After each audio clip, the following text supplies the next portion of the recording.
What's up guys, Leon Trotsky here, bringing you another Battlefield Bad Company 2 video. And if you guys haven't played this map, or if you can't tell already, this is the much anticipated new map pack, Map Pack 7. This is the one conquest, only conquest map that they have released that's only conquest, heavy metal. And if you guys haven't seen any commentaries on it, haven't seen much of this, it is huge, immense, big, and I love it. It is a beautiful map. I think it's a great battlefield setup, very vehicle oriented, but you can provide some great sniping points. Here today I got a couple clips from a couple different games, and this first clip is just kind of giving you, taking a little drive through heavy metal, showing you what it's all about. That's from my spawn that I just started at, and I'm taking up a pretty good sniper spot that I enjoy, that you'll see a lot of clips from me here. And this is overlooking the B point, pretty much in the middle of the map, very high up. And you guys really got to kind of explore the perimeters of this map, because it looks, if you just go down the center of it, it actually doesn't look that big, but it actually is pretty huge. And one recommendation I would make is not to go up to the top of this hill at the very beginning, because it is helicopter territory, and I just got planted in the face, and it sounded hilarious. So you know what, guys? Something about that sound effect that just cracked me up, so I gotta play it one more time for you. Ready for it, ready for it. Impale my face. Maybe again? Oh god, it would have been funny to see my body just get impaled on that gun in the front. But, it happens to everybody once in a while. So I respawned. And my team, I believe, had already taken Bravo at this point, and so I spawned at the Bravo flag and decided, I'm going to go for a little walk through heavy metal this time. I'm not going to jump in a vehicle. I'm going to try and get back up to that point that I was at previously, and I kind of hold that spot down for most of the game, guys. This map, like I said, is very vehicle-oriented, but you can provide there's some great spots for snipers, and it can provide for a lot of fun. You're going to have to bust out that 12x scope, because there's some ridiculously long range shots in this map that you're gonna have to hit, and it's fun when you're at a distance and you're getting bullets flying over your head, not sure where they're coming from, and you're just, vroom, vroom, vroom. It gets intense, guys. And you may call me, oh Leon, you're just camping, man. All you're doing is sitting up there camping with a sniper rifle. But you know what? Sitting up at this point in the middle of the map allows me to spot all sorts of enemies, all sorts of tanks, allows me to provide cover on Bravo, and you know what? I can pick off enemies moving around on their feet, and I have mortars in case any tanks decide to sit stationary at certain points, and you have a pretty good line of sight. As you can see, this is pretty much the middle of the map, highest ground right here, and you can see for quite a while. I can see pretty much out of the range of my mortars. I can see pretty much out of the range of my sniper rifle. You're probably going to have to make this full screen at certain points, because I do track people. I get almost a 300-point marksman headshot twice. A couple of them, actually.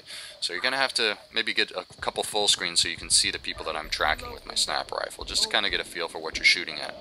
The basic layout of this map is rolling hills, though. That's the way to understand it. And you have to use these hills to your advantage and know where the enemy is going to be coming up. It's basically about 3 sets of rolling hills, in which in between each A, B, and C, there's a hill, and you kind of got to use those elevations to your advantage by using those hilltops with the tanks, and providing shooting ranges down into the valleys, and then knowing that you're not going to get picked off from way further back.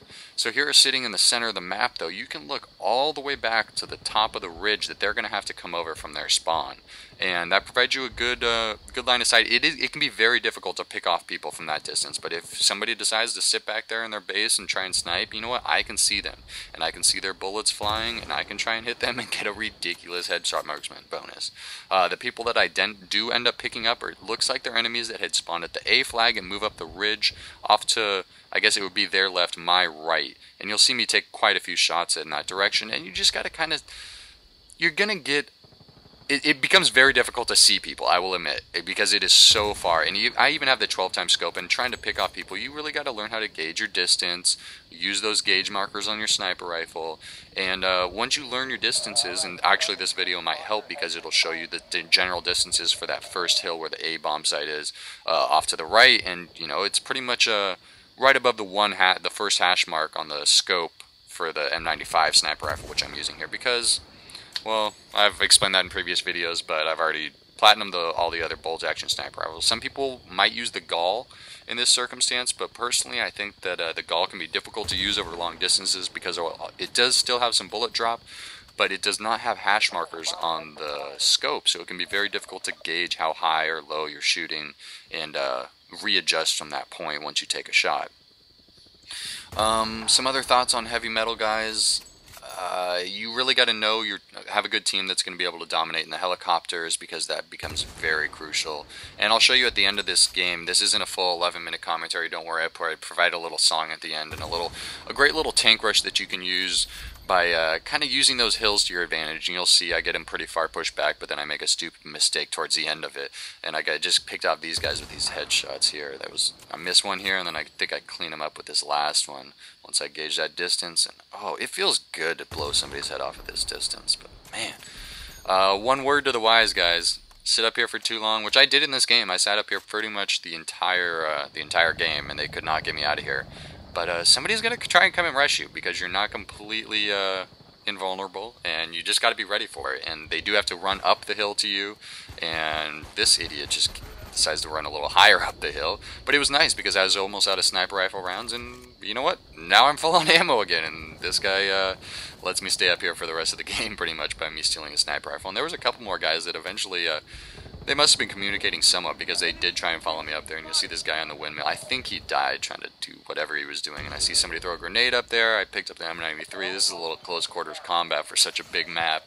And it kind of surprised you, you know, on such a large map to run in somebody else. But I hope you guys enjoyed this video. I hope you guys enjoy heavy metal. Let me know what else you guys want to see. But definitely keep it real. Let you guys enjoy this song. Let me know if you know this band. Probably one of my favorites. And yeah, just keeping it real. Playing some Battlefield, guys. Leon Trotsky, over and out.